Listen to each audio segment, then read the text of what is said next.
moi, je suis parti me réfugier, j'ai fui, puisque le président Gbagbo a été arrêté. J'ai suivi ça en direct de la télévision qu'ils avaient mis en place à la Petite République. Je suivais ça, et quand il a mis tout ça, donc c'est là les choses ont pris une autre allure, puisqu'ils avaient pris le dessus.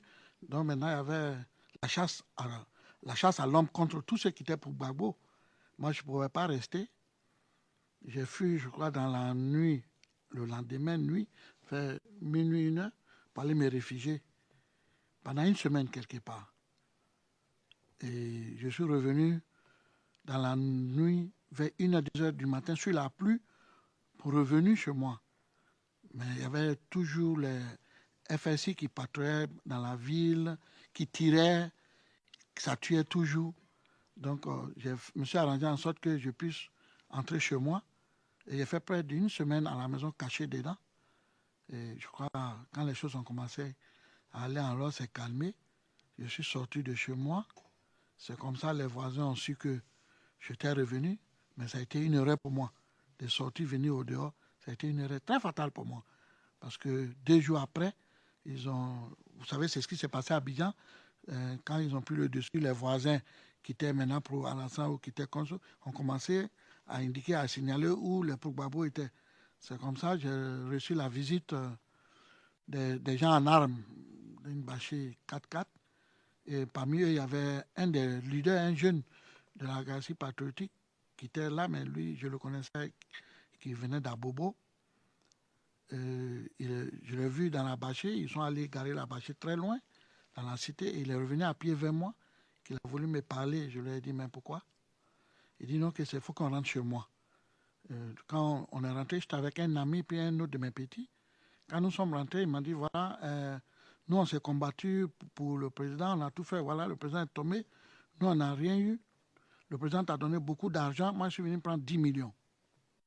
Ah, dans cette crise-là, dans ce mois, tu es venu prendre 10 millions. Il dit, oui, oui, si tu ne me donnes pas les 10 millions, je fais appel aux ceux qui sont en armes, on vient te prendre pour aller te tuer. Donc j'étais avec mes 2 amis, qu'est-ce qu'on a fait? Moi je lui ai dit qu'ici je n'avais rien. Donc il a voulu prendre le téléphone pour appeler les gens. Et pendant qu'il était à nous, les gens l'appelaient, nous on l'a attrapé, on a arraché le téléphone, on l'a attrapé, on l'a jeté dehors, on a jeté le téléphone. Mes 2 amis, ils ont fui. J'ai fermé la maison et je suis passé par derrière, je suis monté comme j'étais au duplex. J'ai sauté du 2e étage, du 2e du duplex, pour entrer dans la cour d'un voisin. Et les voisins ont fui. Quand ils ont su que ça allait arriver, ils avaient peur. Ils ont fui.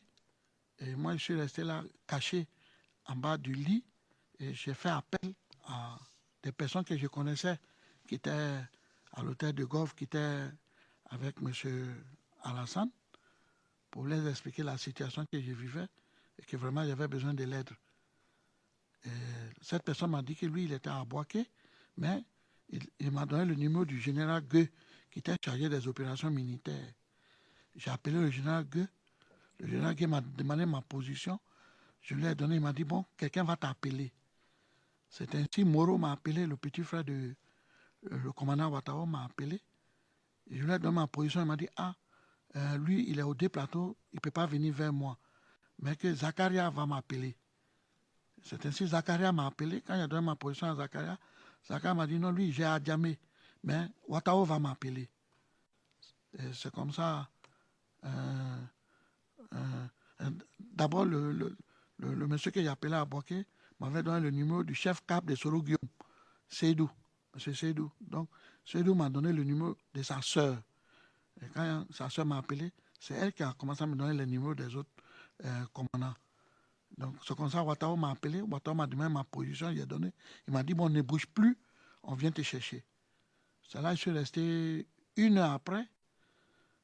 Ils sont arrivés dans la cité avec 2 chars de guerre et 2 4x4 et plein de militaires. Et ils m'ont appelé pour me dire que je pouvais sortir, que l'endroit était sécurisé. Et quand je suis sorti, celui qui était venu me chercher, il s'appelait Bema. Bema, moi, j'avais déjà eu affaire à lui à voir. Donc, quand il m'a vu, il il est tombé. Et parce qu'il était dépassé que c'est moi, il vient pour sauver. Il m'a dit, mais est-ce que c'est pas une erreur? J'ai dit, pourquoi? Il dit, mais pourquoi c'est toi, on nous envoie de venir te protéger, te sauver? C'est une erreur que je vais appeler le commandant Ouattao. J'ai dit, oui, appelle le commandant. Ce n'est pas une erreur, c'est bien moi que tu dois venir sauver. Il dit, non, toi, on doit te tuer, on ne doit pas te sauver. Tu nous as trop insultés. Tu es dans la galaxie patriotique.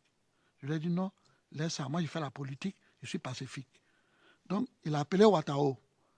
Il a mis au palais.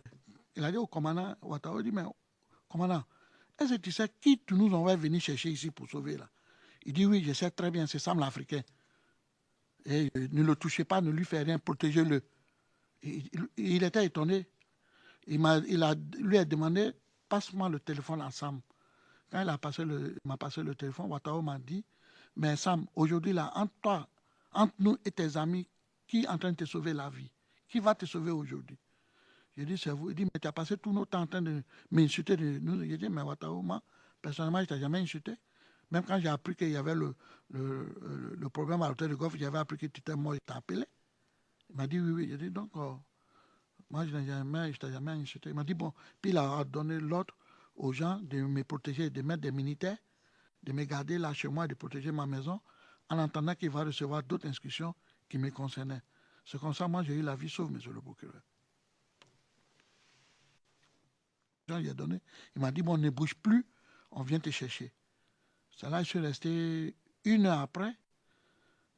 Ils sont arrivés dans la cité avec 2 chars de guerre et 2 4x4 et plein de militaires. Et ils m'ont appelé pour me dire que je pouvais sortir, que l'endroit était sécurisé. Et quand je suis sorti, celui qui était venu me chercher, il s'appelait Bema. Bema, moi, j'avais déjà eu affaire à lui à voir. Donc, quand il m'a vu, il est tombé. Parce qu'il était dépassé que c'est moi, il vient pour sauver. Il m'a dit, mais est-ce que c'est pas une erreur? J'ai dit, pourquoi? Il dit, mais pourquoi c'est toi, on nous envoie de venir te protéger, te sauver? C'est une erreur que je vais appeler le commandant Ouattao. J'ai dit, oui, appelle le commandant. Ce n'est pas une erreur, c'est bien moi que tu dois venir sauver. Il dit, non, toi, on doit te tuer, on ne doit pas te sauver. Tu nous as trop insultés. Tu es dans la galaxie patriotique. Je lui ai dit, non, laisse ça. Moi, je fais la politique, je suis pacifique. Donc, il a appelé Ouattao. Il a mis au palais. Moi, je suis parti me réfugier, j'ai fui, puisque le président Gbagbo a été arrêté. J'ai suivi ça en direct de la télévision qu'ils avaient mis en place à la Petite République. Je suivais ça, et quand il a mis tout ça, donc c'est là les choses ont pris une autre allure, puisqu'ils avaient pris le dessus. Donc maintenant, il y avait la chasse à l'homme contre tous ceux qui étaient pour Gbagbo. Moi, je ne pouvais pas rester. J'ai fui, je crois, dans la nuit, le lendemain nuit, vers minuit, 1 heure, pour aller me réfugier pendant 1 semaine quelque part. Et je suis revenu dans la nuit, vers 1 heure, 2 heures du matin, sur la pluie, pour revenir chez moi. Mais il y avait toujours les FSI qui patrouillaient dans la ville, qui tiraient, ça tuait toujours. Donc, je me suis arrangé en sorte que je puisse entrer chez moi. Et j'ai fait près d'1 semaine à la maison cachée dedans. Et je crois que quand les choses ont commencé à aller en l'ordre, c'est calmé. Je suis sorti de chez moi. C'est comme ça les voisins ont su que j'étais revenu. Mais ça a été une erreur pour moi. De sortir, venir au dehors, ça a été une erreur très fatale pour moi. Parce que 2 jours après, vous savez, c'est ce qui s'est passé à Abidjan. Quand ils ont pris le dessus, les voisins qui étaient maintenant pour Alassane ou qui étaient contre, ont commencé à indiquer, à signaler où les Gbagbo étaient. C'est comme ça que j'ai reçu la visite des gens en armes d'une bâchée 4x4. Et parmi eux, il y avait un des leaders, un jeune de la galaxie patriotique qui était là, mais lui, je le connaissais, qui venait d'Abobo. Je l'ai vu dans la bâchée, ils sont allés garer la bâchée très loin, dans la cité, et il est revenu à pied vers moi, qu'il a voulu me parler. Je lui ai dit, mais pourquoi? Il dit non, que c'est faut qu'on rentre chez moi. Quand on est rentré, j'étais avec un ami puis un autre de mes petits. Quand nous sommes rentrés, il m'a dit, voilà, Nous, on s'est combattu pour le président, on a tout fait. Voilà, le président est tombé. Nous, on n'a rien eu. Le président t'a donné beaucoup d'argent. Moi, je suis venu prendre 10 millions. Ah, dans cette crise-là, dans ce moment, tu es venu prendre 10 millions. Il dit oui, oui, si tu ne me donnes pas les 10 millions, je fais appel aux ceux qui sont en armes. On vient te prendre pour aller te tuer. Donc, j'étais avec mes 2 amis. Qu'est-ce qu'on a fait? Moi, je lui ai dit qu'ici, je n'avais rien. Donc, il a voulu prendre le téléphone pour appeler les gens. Et pendant qu'il était à nous, les gens l'appelaient. Nous, on l'a attrapé, on a arraché le téléphone. On l'a attrapé, on l'a jeté dehors.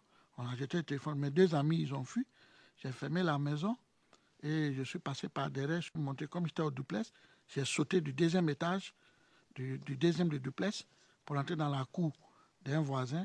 Et les voisins ont fui. Quand ils ont su que ça allait arriver, ils avaient peur. Ils ont fui. Et moi, je suis resté là, caché en bas du lit. Et j'ai fait appel à des personnes que je connaissais, qui étaient à l'hôtel de golf, qui étaient avec M. Alassane, pour les expliquer la situation que je vivais et que vraiment j'avais besoin de l'aide. Cette personne m'a dit que lui, il était à Boaké, mais il m'a donné le numéro du général Gueux, qui était chargé des opérations militaires. J'ai appelé le général Gueux. Le général Gueux m'a demandé ma position. Je lui ai donné, il m'a dit, bon, quelqu'un va t'appeler. C'est ainsi, Moro m'a appelé, le petit frère de le commandant Ouattara m'a appelé. Et je lui ai donné ma position, il m'a dit, ah, lui, il est au 2 plateaux, il ne peut pas venir vers moi. Mais que Zakaria va m'appeler. C'est ainsi, Zakaria m'a appelé. Quand j'ai donné ma position à Zakaria, Zakaria m'a dit, non, lui, j'ai à Djamé. Mais Ouattara va m'appeler. C'est comme ça. D'abord, le monsieur que j'ai appelé à Boaké m'avait donné le numéro du chef cap de Soro Guillaume, Seydou. M. Seydou. Donc, Seydou m'a donné le numéro de sa sœur. Et quand sa sœur m'a appelé, c'est elle qui a commencé à me donner les numéros des autres commandants. Donc, c'est comme ça, Ouattara m'a appelé. Ouattara m'a demandé ma position.